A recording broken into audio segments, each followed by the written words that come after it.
has seen in years. We haven't seen a foot of snowfall in quick succession since nearly 5 years ago. This weekend is going to be cold, it is going to be windy, and above all else, it is going to be a weekend where your city is prepared. Across every single level of government, we are working together to ensure that our streets are being kept clear, that New Yorkers are safeguarded, and that the most vulnerable among us are being connected with shelter. At 6 a.m. this morning, the Sanitation Department began brining our highways and major roadways. And for those unfamiliar, brining is a process where a salt and water solution is sprayed, making it much harder for snow to stick and for ice to form. Tomorrow, as the storm nears, we're going to see thousands of DSNY collection trucks and agency partners transformed into the nation's largest snow fighting operation. This is an operation that I trust with every ounce of my being in being the ones that will deliver us the exact kind of city response we need to see this weekend. We are going to see more than 2,000 of those sanitation workers begin 12-hour shifts starting tomorrow evening. They will salt as soon as we see the first snowflakes hit the ground with 700 salt spreaders. And then as soon as we see 2 inches of snow accumulate, we're going to see 2,200 plows activate across the city. That, by the way, is likely to occur Sunday morning. And all of this is going to be overseen internally by DSNY's Blade Runner 2.0 system, which monitors plowing and salting in real time to ensure that every community, every neighborhood, every part of New York City will be met with the services of the city government. Now, this is a storm that will also bring with it significant amounts of precipitation. It will carry a cold front as well. And that is why we have enacted a code blue now in effect, which has been in effect since last night. This means that homeless services outreach workers have been and will continue to canvass the 5 boroughs so that we are connecting homeless New Yorkers with shelter and bringing them out of the cold. DHS is going to be bypassing the intake operation procedures just to ensure that we are getting people into these shelters as quickly as possible. No one is going to be denied across the city. And finally, while we are still waiting to make a final decision on whether school will be in person or virtual, we will communicate that decision to families by noon on Sunday. That is going to be a decision between in-person learning and remote learning. I have to apologize to the students that were hoping for a different answer for a traditional snow day. That will not be the case. We will also be canceling PSAL activities on Sunday. Throughout every step of this storm, city government is going to communicate directly to you as New Yorkers. I encourage every New Yorker to join the more than 1 million who have already signed up for Notify NYC. You can do that by texting Notify NYC to 692-692. We will be sending you texts, updates, and alerts, and we will also regularly brief New Yorkers over the course of this weekend. And finally, I want to encourage New Yorkers to do their parts to stay safe this weekend. That is why we are issuing a hazardous travel advisory for Sunday and for Monday. So if you need groceries, if you need a new winter coat, if you need anything, frankly, that you are thinking about for this weekend, today is the day to make that trip. Because once the snow begins to fall, I want to encourage New Yorkers to do something that we don't often have the luxury of doing, which is to take a breath and stay home. Stay indoors, stay off the roads, watch the snow come down, watch the worst possible reality TV show you can find, and take some time away from the roads. Because while this is going to be a big storm, these are the kinds of challenges that New Yorkers and the hardworking men and women of New York City government overcome all the time. And it's a moment that this city is prepared to meet. So I ask once again to stay out of the elements and to know that the people alongside me and the hardworking men and women who are already hard at work across the city will be the ones to ensure that this is a storm that meets its match in the city. Thank you, and I'm now going to pass it over to our MTA CEO, Jenna Lieber. Thank you, Mayor. And I know some of us who dread reality TV are glad to know there's also football if it comes to that. But thank you for your leadership. And I've been in touch with Governor Hochul this morning. She's declared a statewide state of emergency. Obviously, the principal impacts of this pending storm are likely to be downstate. But she asked me to underscore the MTA will be operational this weekend. Obviously, we have detailed plans in place for storms like this. To protect the network, to protect our riders, and to protect our employees. We pre-position a ton of equipment and personnel. I want to thank our workforce in advance. I know there are many city agencies that are going to be working 24/7, but the MTA workforce is always standing by and ready to deliver. We have 220 miles of subway that is out of doors. I won't specify the lines. New Yorkers know what they are. We'll be focused on making sure that those continue to be operational with our snow fighting trains, with the de-icing systems. We'll have tow trucks ready for wherever they are needed. And the same goes for the commuter railroads. So, but in any case, the bus network is ready to pick up the slack, as it always does in these situations. In these major storms, we have 35 snow fighting vehicles that can rapidly clear block streets, and all the buses will be fitted with trains. Articulated buses, those longer buses, will be taken out of service for safety reasons, but otherwise the entire bus fleet will be in action. Bridges and tunnels. We've got over 9,000 tons of roadway de-icer and over 100 pieces of equipment at the ready. The bottom line, New Yorkers, is this ain't our first rodeo at the MTA. We have handled big storms. New Yorkers have handled big storms, and we're ready to do this again this weekend. The mayor mentioned all the New York City apps and alerts to stay in touch with. We also have the same with the MTA. So pay attention to the MTA app, to the train time app, social media, digital screens in the stations. We'll have updated information. And we have an MTA service alert system, which can send you real-time personalized info. Get on the MTA website, sign up for that, so you'll know how your part of the MTA system is working as we go through this storm. Thank you, Mayor, and thank you, Governor, for your leadership as well. Thank you. And I'm now going to call up Chancellor Kamar Samuels. All right. What an exciting first month on the job. But even though this is a new role for me, as a teacher, principal, superintendent, it was always my delight to make sure we were making the best decisions on behalf of our young people. And this is no different. Over the past several days, teams across our system and city agencies have been working around the clock to monitor the weather, assess our options, and plan for every possible scenario. By the latest, noon on Sunday afternoon, we will announce whether schools will be, either pivoting to remote or open for instruction. In either case, learning will continue in an environment the city deems safe. We know that families need timely, clear information to plan their schedules, and we are committed to getting you those updates as quickly as possible. As a teacher, principal, superintendent, and now chancellor, I've seen many, many corners of this extraordinary system. I want personally to thank educators, custodian teams, food service workers, nurses, support staff, bus drivers, superintendents, and so many other of our hard-working, dedicated staff each day. Please note that these decisions are not managed with great care and attention to detail, with our families' safety as a top priority. In the meantime, we encourage all our families, to use Notify NYC, as well as look out for gamma messages from from New York City Public Schools. Now, I do want to announce a follow-up to the mayor that PSAL activities are canceled for Sunday. We also have other extended use permits that will be canceled for Sunday, as well as any Sunday academies. So I want to thank you all for your timely responses and encouragement, and say we are ready for whatever eventuality there is.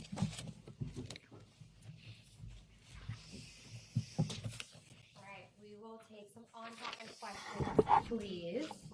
All right, we'll start with Katie. Go ahead. Oh, hi, Mayor Mamdani. Hey, how's it okay? And for the Chancellor, the last time that schools went full remote, it was a disaster, for lack of a better term. I've spoken to parents and teachers. The only guidance they've received is bring your devices home and we'll let you know by noon Sunday what's going to happen. What have you and the city schools done to prepare both students, teachers, and administrators to ensure that Monday isn't a disaster for the successful remote school day? I think the first thing is preparing in advance. And I think one of the issues that many students, teachers, and parents faced last time around was the inability for the system to handle the amount of people who were logging on all at once. And so I've been heartened by the work that our incredible Chancellor and all those of the DOE have done to stress test the system in advance. So yes, on Sunday by 12 p.m. we will let parents, teachers, and students know whether the day will be in person or remote, but we are preparing for the possibility of remote such that we do not repeat those mistakes of the past. Chancellor, if you want to add anything. Yeah. So I was a superintendent when the day you're talking about, that day will live in infamy. I will say that very clearly, I want to say very clearly, we have prepared in numerous ways for what might be a pivot to remote for next week. And we've stress tested the system both in person with students logging in, and as well we've had simulations. So we are prepared now, and we've increased the capacity to make sure that we can house as many students as possible on that day. So we now have the capacity of having 1 million students logging at the same time within 60 seconds. We now have that. And then secondly, we've also talked to parents and families about logging in early on Sunday so you can get prepared and used to the system. And then also having a staggered schedule on Monday to make sure, absolutely sure that we are prepared and have the capacity. So I'm very, very confident after having worked with so many of our partners to make sure that this is going to be successful in the login process. When was the last time you did a test? The most recent test was in December. Question about the weather for both the mayor and maybe Commissioner Driscoll can weigh in on this as well. What concerns you the most about this storm now that we've seen there is sleet, possibly freezing rain, icing, and extreme cold involved in it? What are you most worried about when it comes to this storm? I think the thing that would worry me is if we find New Yorkers going about their lives as if there was no storm. And we want to encourage everyone to stay home. We want to encourage everyone that if there's a trip you need to take, if there's a person you need to see, do that today, do that tomorrow. But on Sunday, that is a day that we encourage everyone to stay home. Now, we are preparing for a range of potential snowfall, right? We're seeing the estimates now around 8 to 9 inches, let's say at the very least. It climbs up to potentially about a foot, if not a little bit more. What heartens me, frankly, is that in the work and in the meetings that I've been having with the incredible leadership that we have here is the knowledge of what the hardworking men and women of city government are already doing. So I'll give you this example. Brining the highways and major roadways. That's not just critical in preparing for the storm, but also in ensuring that once the storm has passed, that we can return back to the city as it was. This is when we're talking about the salting of the streets, when we're talking about the snowplow. I mean, the city has procured 700 million pounds of salt in advance of this storm to be prepared for this. So I feel quite confident in the abilities of those around me and in those who work for this city. And frankly, I'm thankful for their work, because what we're talking about is work that began at 6 a.m. today. What we're talking about is work that's going to be 12-hour shifts. It's going to be round the clock from a number of different agencies. But Commissioner, I don't know if you want to add anything. Sure. Yeah. Thank you, Mr. Mayor. As the mayor was saying, I think a big concern is what people do with their time on Sunday. It's not only important for their safety that they stay home. It also enables our sanitation workers and crews to do their work clearing roads. It's also really important that if there are emergency crews that need to move around the city, that they can do that easily. And then I think the other thing that we are keeping our eye on, and I say this to somebody who's, it's my job to really be concerned about everything. But we're keeping a very, very close eye on the forecast Sunday night to see how that develops. And we're still a little bit early out. But as the mayor said, it is really remarkable the amount of work that these city agencies do and these city workers going into an event like this days in advance. You think about all of the sanitation crews, folks from Department of Transportation, NYPD, FDNY. It really is remarkable. I think the big thing is we really need New Yorkers to do their part as well. And then watching that forecast overnight Sunday and seeing how that develops. Thank you. Yeah, Matt. For Jano, does the one on the railroad? Sorry. Jana had to leave. Yeah. All right. Yeah, Chris, go ahead. Congrats on the new position. Thank you. Let's talk about it. For city government workers, are they going to be encouraged to work remotely if they can? And then had a question about the stress testing. So we're going to have all uniform services are going to be working as normal, typically, which is in person on Monday. DCAS is going to be sending advisory out to other city workers on Monday with agency-specific directives. And all of this, I think, comes back to something that the commissioner was also mentioning earlier, as well as the chancellor. This comes back to safety. And a lot of this depends on the amount of snowfall that we're going to see on Sunday. But as soon as we have a sense of what it will look like for Monday's conditions, that's the kind of guidance that's going to be given. And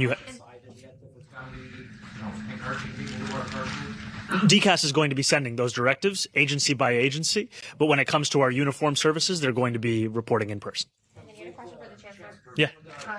For the stress tests on the virtual school system, are you saying there's been no tests since December? And if so, why haven't there been more recent tests that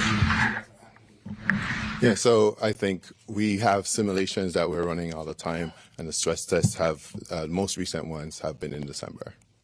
All right, we'll go to Dave right here. Other ones now? Just ahead of this one? These are the last tests for December. Dave, go ahead. Hey, how's it going? You got to wear a jacket on Sunday. Please. I know. But... A snack down? To be honest with you, I don't know what a snack down is. Yeah. So when you have storms, snow fall comes, and it forms kind of a curve extension over snow and everything. And a lot of people say this is an opportunity when you see these to say, I know where you're going. Not extending curves, things like that. And obviously there's a lot to do while snow's happening before the snow happens. But once it's done, is this something you're going to maybe send people around, look at it, and go, these are places where we can curve extensions, these are places where we can take back pieces of the street? Well, I think that this is something now for us to follow up on. I think it is. We are always looking to meet the challenge of this moment and also looking to build out the city that we deserve in the medium and the long term. And I think that one part of your question is also about street safety. And I think that is a critical directive that we have for our DOT is how do we make our streets the envy of the world. And I look forward to any of the medium and long term lessons we can learn from this weekend about street design beyond just the question of meeting the snows. Thank you. Hey, how's it going? No worries. As for yourself, where will you be on Sunday logistically? How will you be monitoring the storm and the city's response to it? So I'm going to spend a portion of Sunday out with city workers to make sure that we are getting a full sense of both what is being done, but also communicating directly to New Yorkers. And I think this is just another opportunity to say that, we are going to share this message, whether it's through the television channel that a New Yorker turns to, whether it's through the radio that they're listening to, but also we encourage everyone to sign up for Notify NYC. We have about, I think it's 1.3, 1.4 million New Yorkers who are currently signed up. We want to get that number up so everybody gets those updates. And then my job is to make clear that this is a city that's prepared and then to keep in close contact with not only the leaders that you've already heard from, but also my deputy mayor, who is really not only running the entire operations, but is staying close at hand with any of the updates. Yeah. Marcia, go ahead. Marcia. Mr. Mayor, I wonder if I could ask you a question. Historically, mayors have been judged by how they handle snow. And I wondered if you've looked at the mistakes made by some of your predecessors. You've seen any pitfalls you'd like to avoid and how it's going to affect how you handle this snowstorm and how you want to be judged by New Yorkers afterwards. I think one of the key directives that I've both given myself as well as the team around me is that we will over-communicate with New Yorkers. We are going to tell you at every instance when we have new information about this storm what it is. So initially, I'll give you an example. The forecast, it said it could be as little as 3 inches of snow. It said it could be as much as 16 inches. Now we're seeing that forecast start to narrow a little bit. Now we're seeing the minimum number closer to about 8 or 9 inches. We're seeing the maximum number still be a little over a foot. But we're going to get that message out there because I think that this is a time where we want to make sure that city workers have every ability they can to deliver on their job. And what makes it easier for them to do their job is the more New Yorkers that stay home. We want to make sure, just one more point, Marcia, I'll give you an example. We have our fire commissioner here, right? One of the key points that was being shared with me and with other city workers is how do we make sure that we do not have ambulances that are being prevented from being able to access New Yorkers or access the streets? How do we make sure that we're not facing another situation where there are preventable outcomes taking place? So that's what is at the basis of our communication. That's why I'm also trying to be everywhere as I can to keep that in mind. The follow-up question I have is this: in the past, since I've covered snowstorms since the dinosaurs roamed the earth, there have been instances where ambulances couldn't get through, buses couldn't get through, streets were not plowed, so that some streets, like for example under de Blasio, some streets were plowed to the tar, and then other places didn't get plowed at all. So do you have a plan to make sure that there's equal plowing in all 5 boroughs so that no community can say, you missed us? Yes. We absolutely do. And that's part of the conversation we were just having. New Yorkers can actually stay up to date. I think it's with Plow NYC, which is the public-facing information portal around the plowing patterns across the city. Internally, we have something called Blade Runner 2.0. And this is to ensure that no New Yorker is made to feel that depending on the zip code or their neighborhood, they're going to receive a different level of service. You're going to receive the same level of service across the city. And I think the other portion of this is we're talking about, with DSNY, the largest snow fighting operation in the entire country. We're talking about the transformation of collection trucks into ones that can both salt this city. We're talking about 700 of those trucks, and then we're talking about 2,200 plows. So all of this together, it's what gives me the confidence that we're going to see a city that will meet the moment, no matter if it's 8 inches of snow, 13 inches of snow. I will say that one thing that a number of New Yorkers have shared with me is we seem to have large snowstorms every 10 years. It was 96, it was 06, it was 16, it's 26. We're going to be ready. Yeah, right here, go ahead. Hey there, how are you? Hey, how's it going? Good, good. Just 2 questions. At what point do you declare a state of emergency because of the snow? Where are the markers for yourself and for the folks at the podium? Like, where is that point where you decide it's a state of emergency? And also, can you go into depth as to what the NYPD and what FDNY will also be doing at those times, and even like what 311 or 911 operations are going to be? So I can just tell you briefly, and then I'll pass it over to Deputy Mayor Kirsten. Just in advance of this weekend, we also know that NYPD is going to be assisting with some of the traffic routing operations that we'll see across the city. Every single agency and department is going to be playing a role. You know, for example, DSNY is taking the lead on the snow plowing, but that doesn't mean that the Parks Department is not also going to be assisting in some of that work. I'm going to pass it over to DM Kirsten for some of the additional remarks. Sorry. Our emergency declarations largely allow for restricted traffic, so we'll be monitoring roadway conditions and then determining if those additional restrictions are necessary. We have those materials drafted and are ready to go if we start to see that those conditions warrant an emergency declaration. We'll go Kelly right here and then Timmy. Go ahead. Hi, Mr. Mayor, over here. Hey, hi, Kelly. Good. I wanted to ask you, in response to Marcia's question, previous mayors have underestimated how much snow we've gotten, and that has left them a little flat-footed. Do you have a plan for, if we get more than 1 foot or significantly more, do you have, teams that will be ready to go on top of whatever you have going on right now? Yes, and I can tell you that right now we are preparing for every possible outcome. Right? Just because we might want to see 8 inches of snow does not mean we're not preparing for 16 inches of snow. And I think that's what gives me a real sense of confidence, is that these are the incredible men and women who are leading so much of the work across the city, so that no matter how much snow falls, it's a city that's ready.